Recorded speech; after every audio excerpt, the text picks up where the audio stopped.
नमस्कार दोस्तों, मोटिवेशन मंत्रा में एक बार फिर मैं रूबरू हूँ आप सबसे। दोस्तों, एक बार सास के साथ कुछ विवाद शुरू हुआ और पूरा परिवार उस बहू के खिलाफ खड़ा हो गया।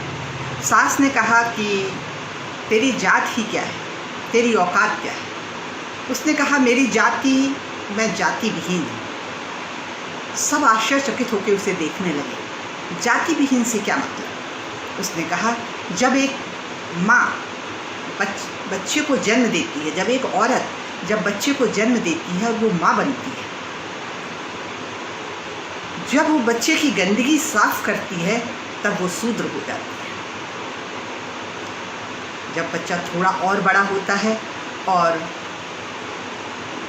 उसके साथ उसकी सेहत का, उसकी चीज़ों का ध्यान रखती है, ऐसी परिस्थिति में उसकी रक्षा करती है, उसे बचाती है, लोगों से बचाती है, उसकी ध्यान रखती है हर तरह का गिरने का, विवाद होने का, टीचर्स से, तब वो क्षत्रिय हो जाती है। दोस्तों, जब वो थोड़ा और बड़ा होता है, उसके आय व्यय का जो ब्यौरा होता है और तब वो वैश्य बन जाती है। जब उसे पढ़ाना सिखाती है, शिक्षा देती है, आगे बढ़ाती है, तब ब्राह्मण हो जाती है। दोस्तों, औरत की कोई जात नहीं होती है। सर्वधर्म धर्म समभाव के हिसाब से उसका काम चलता है। जैसे उसकी संतान का वो परवरिश करती जाती है, उसकी जाति बदलती जाती है। क्या कोई और व्यक्ति आकर बच्चे की गंदगी को साफ करता है? उसमें मैं हाथ क्यों डालूं? मैं तो ब्राह्मण हूँ। किसी माँ ने ऐसा कहा, तब उसे शूद्र बनते देर नहीं लगती है और वो बच्चे की गंदगी को खुशी से साफ करती है, क्योंकि उसे बच्चे से बेइंतहा प्यार होता है।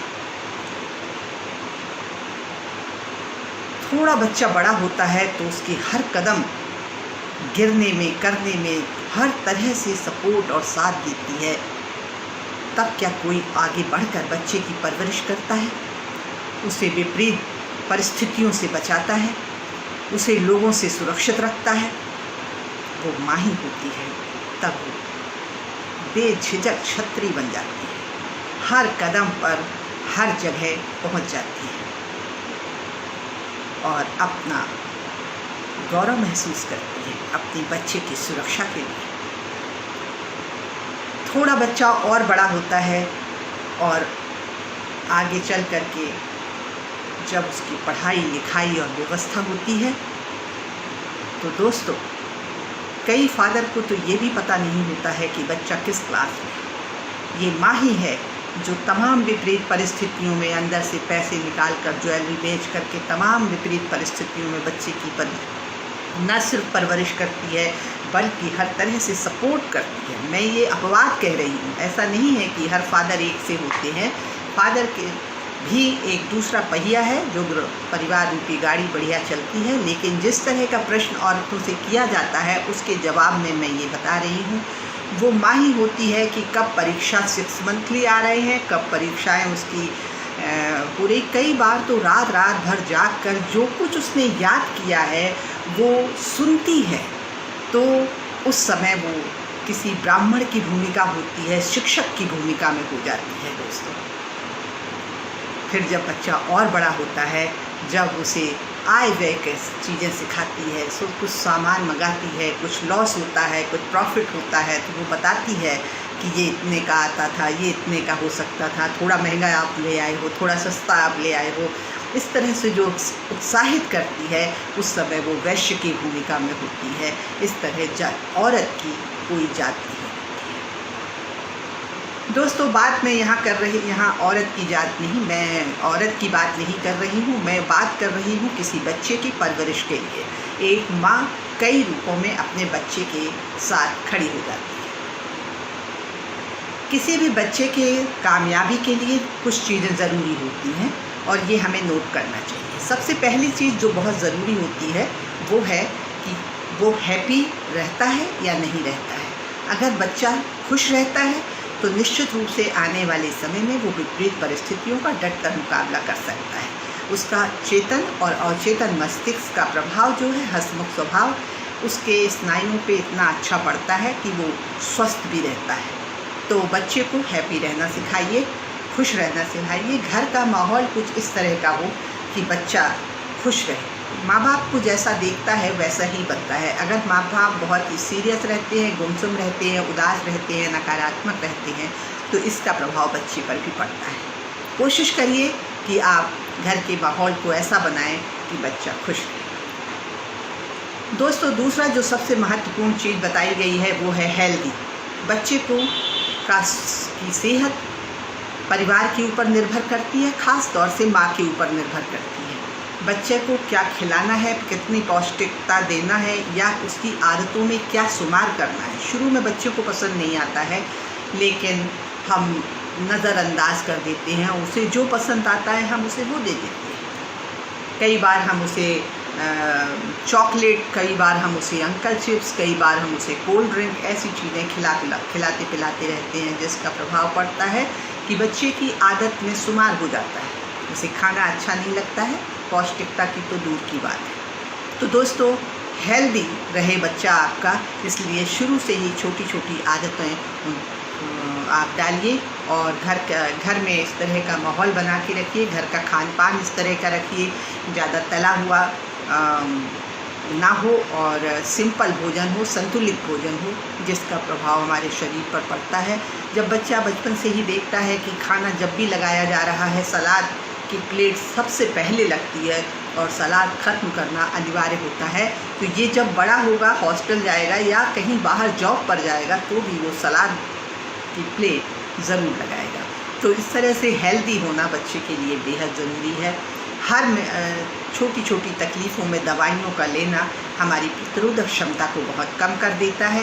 इसलिए हमारी कोशिश होना चाहिए कि छोटी मोटी चीज़ों को हम नज़रअंदाज करें। कभी तेल लगा लें, कभी थोड़ा सा हाथ में हल्दी लगा लें। इस तरह की छोटी मोटी चोटों को हमें दूर करना चाहिए, क्योंकि शरीर में लड़ने की भी क्षमता होनी चाहिए। अगर हर चीज़ को सेफ जोन या दवाइयों के माध्यम से करेंगे तो वो हमारे शरीर की आदत पड़ जाएगी। आपने देखा होगा इस कोरोना काल में जो सबसे ज़्यादा प्रॉब्लम आई है वो प्रतिरोधक क्षमता की ही आई है। प्रतिरोधक क्षमता हम घर में ही मजबूत कर सकते हैं, कुछ व्यायाम के द्वारा, एक्सरसाइज के द्वारा और घरेलू चीज़ों को इस्तेमाल करके। ख़ास तौर से धूप में एक गजब की ऊर्जा मिलती है। तो सुबह का जो टाइम है, 7 बजे से लेकर के 8 बजे तक का जो समय है, वो सूर्य के साथ अगर हम बिताते हैं तो हमारे शरीर में इस तरह की एनर्जी क्रिएट हो जाती है कि हम तमाम बीमारियों से निजात पा सकते हैं। तो कोशिश हो कि हम धूप का महत्व भी समझें, अपने बच्चों को समझाएं। सूर्य नमस्कार करना एक ऐसी एक्सरसाइज है जिसमें हमारे विभिन्न अवयवों की एक्सरसाइज हो जाती है। तो सूर्य नमस्कार करना, हनुमान चालीसा पढ़ना, ये सारी चीज़ें बच्चों के सेहत के दृष्टि से, आध्यात्मिक ताकत की दृष्टि से बेहद ज़रूरी है, जिसे आप फॉलो करें और अपने बच्चों में ये आदत डालें। दोस्तों, हैप्पी और हेल्दी के बाद हम्बल होना भी बहुत ज़रूरी है। मैंने देखा है कुछ बच्चों को ज़रा सी बात पर बहुत गुस्सा आ जाती है। मजाक में कही हुई बात भी उन्हें बर्दाश्त नहीं होती है। दादी नानी और बुज़ुर्गों के साथ वो हावी हो जाते हैं। हमारे जो छोटे छोटे प्रयास हैं वो उनके इस नेचर में तब्दीली ला सकते हैं। हमें हम्बलनेस अपने बच्चों को सिखाना चाहिए। कुछ बुज़ुर्ग दादी हैं, बुज़ुर्ग लोग हैं, गरीब हैं, पशु हैं, इन लोगों को बचपन में हम अगर अपने साथ रखें और पालें पोसें तो बच्चे का प्रभाव ऐसा के ऊपर इसका बहुत सकारात्मक रहता है। बच्चे जहाँ बड़ों की इज्जत करते हैं, सम्मान करते हैं, वहीं वो पशुओं से प्यार करते हैं, तो उनमें एक भाव आते हैं, इमोशन आते हैं और वो हम्बल होना सीखते हैं। अगर माँ अलग कमरे में मोबाइल में है, फादर अलग कमरे में मोबाइल में है और वो अलग कमरे मोबाइल में है, तो इसका प्रभाव बच्चे के मस्तिष्क इतना थक जाता है कि अगर साधारण बात भी उससे करेंगे तो वो उग्र हो जाता है, चिड़चिड़ा जाता है। तो मोबाइल से थोड़ा डिस्टेंस बनाएं। तो घर का अगर माहौल ऐसा होगा कि 24 घंटे में एक बार हम सब परिवार के लोग डाइनिंग टेबल पे आएँ, कुछ आपसी बातचीत करें, कुछ हंसी मजाक करें। फादर को भी बैठना चाहिए, मदर को भी बैठना चाहिए।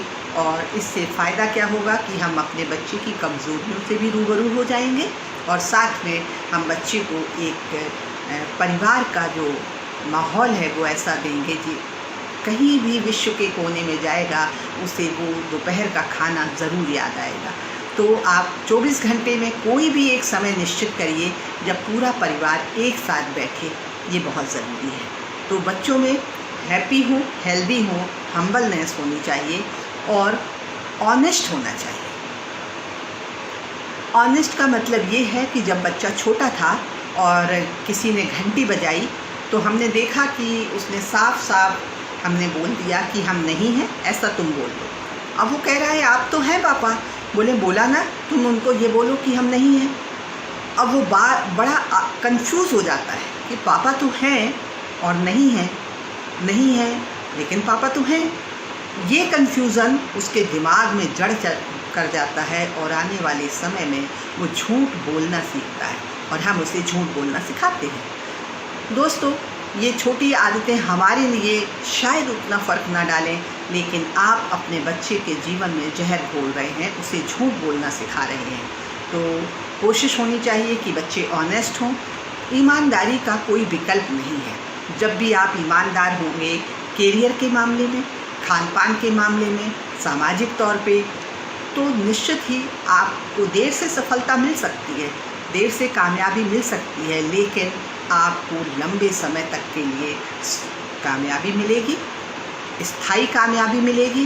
तो ऑनेस्ट होना बहुत ज़रूरी है। कहते हैं कि सच से ईश्वर भी प्रसन्न होता है। सच्चाई के रास्ते पे चलना हमें मंजिल देर से दे सकता है, लेकिन ईश्वर भी खुश होता है। तो सच्चाई के रास्ते पे चलने के लिए बच्चे को हमें भी चलना होगा, हमें भी ये गुण सिखाना होंगे, खुद करना होंगे।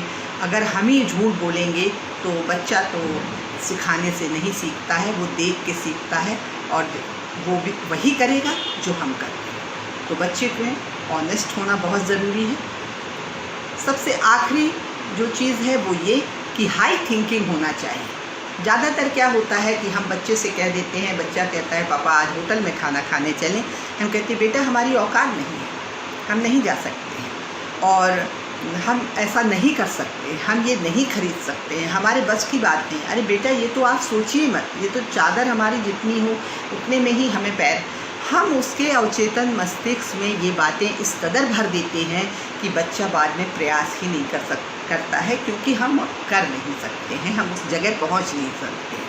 मतलब हम एक अच्छी जॉब अगर करना चाहें तो कोचिंग हम कर नहीं सकते हैं, अच्छी किताबें हम खरीद नहीं सकते हैं, तो वो बच्चा प्रयास भी नहीं करता है और वो एट इट इज जहाँ पर होता है वहीं पर संतुष्ट हो जाता है। दोस्तों, हम ज़्यादातर कर्मचारी तैयार करते हैं, हम अधिकारी नहीं बनाते हैं, हम अच्छा इंसान नहीं बनाते हैं, हम क्लर्क तैयार करते हैं। हम बच्चे के मस्तिष्क में ऐसी बातें डालते हैं जिससे हमारा बच्चा छोटा सोचता है। दुनिया भर की तमाम प्रजातियां इतना अच्छा और बड़ा करती हैं। आप पेड़ को ले लीजिए, वो जितना बड़ा जा सकता है उतना बड़ा जाता है।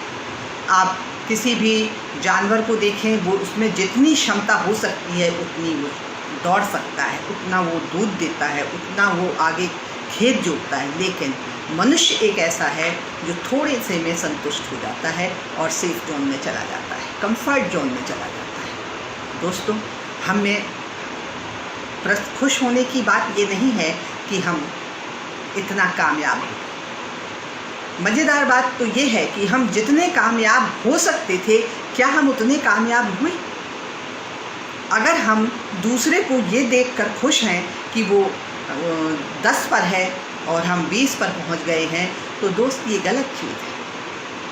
हमें इसकी तुलना स्वयं से करनी है कि हम 5 वर्ष पहले क्या थे और आने वाले 5 वर्षों में हमारी भूमिका क्या होगी, हम कितने सफल होंगे, कितने सक्षम होंगे, कितने आगे बढ़ेंगे। तो पूरी कोशिश करना चाहिए। कहते हैं गरीब पैदा होना पाप नहीं है, लेकिन गरीब मरना महापाप है, क्योंकि हम ऐसा कर सकते हैं। ईश्वर को ने हमें ताकत दी है, एनर्जी दी है, बुद्धि दी है, यहाँ तक कि हम अपने मानसिक एक्सरसाइज के द्वारा अपनी मानसिक याददाश्त को बढ़ा सकते हैं। फिजिकल कंडीशन योग व्यायाम के द्वारा हम एनर्जी गेन कर सकते हैं। खान पान के द्वारा हम पूरी तरह स्वस्थ रह सकते हैं। दोस्तों, गंगा सागर से लेकर के गंगोत्री से गंगा सागर तक तो मुर्दा भी तहत आ जाता है बिना प्रयास के। अगर हमें कुछ करना है तो गंगा सागर से गंगोत्री की तरफ चलना होगा, और गंगोत्री की तरफ जाने में हमारी भुजाओं में हमें वो ताकत दिखानी होगी, तभी हम सफलता अर्जित कर सकते हैं। यूँ जिंदगी जी के चले जाने से फ़ायदा क्या? कहते हैं हर पतंग को एक दिन कचड़े के डिब्बे में जाना होता है। हर पतंग को एक दिन कचड़े के डिब्बे में जाना होता है, लेकिन इसके पहले कुछ करके दिखाना होता है।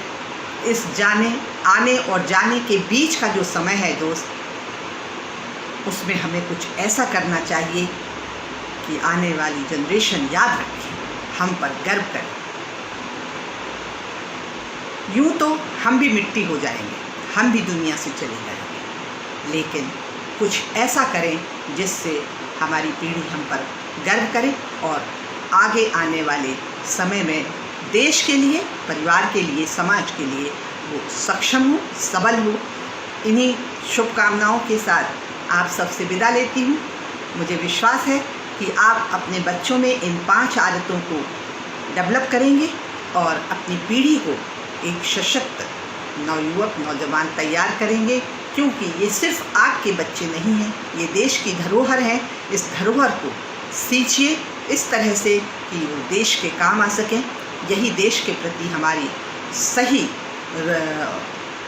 ऋण चुकाना जिसे कहते हैं वो होगा। देश की सेवा करना होगा और हर नागरिक का कर्तव्य है कि वो अपने देश के लिए कुछ ना कुछ तो करे।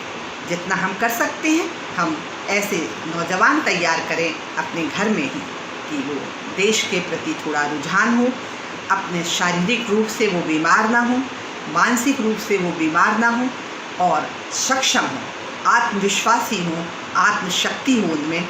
और हमारे समय के आने वाले जो पीढ़ी है वो विवेकानंद और अब्दुल कलाम जैसी शख्सियत तैयार हो। और हर माँ का फ़र्ज़ है, मुझे विश्वास है कि आप सब में वो एनर्जी है, ताकत है और आप ऐसा कर सकती हैं, क्योंकि दुनिया भर की माताओं में हो ना हो, लेकिन हमारे भारतवर्ष की नारियों में सदियों से देश के प्रति, समाज के प्रति और परिवार के प्रति जो समर्पण की भावना है वो काबिले तारीफ़ है। आने वाला समय आप सबके लिए बहुत अच्छा आ रहा है। जय हिंद, जय भारत, नमस्कार।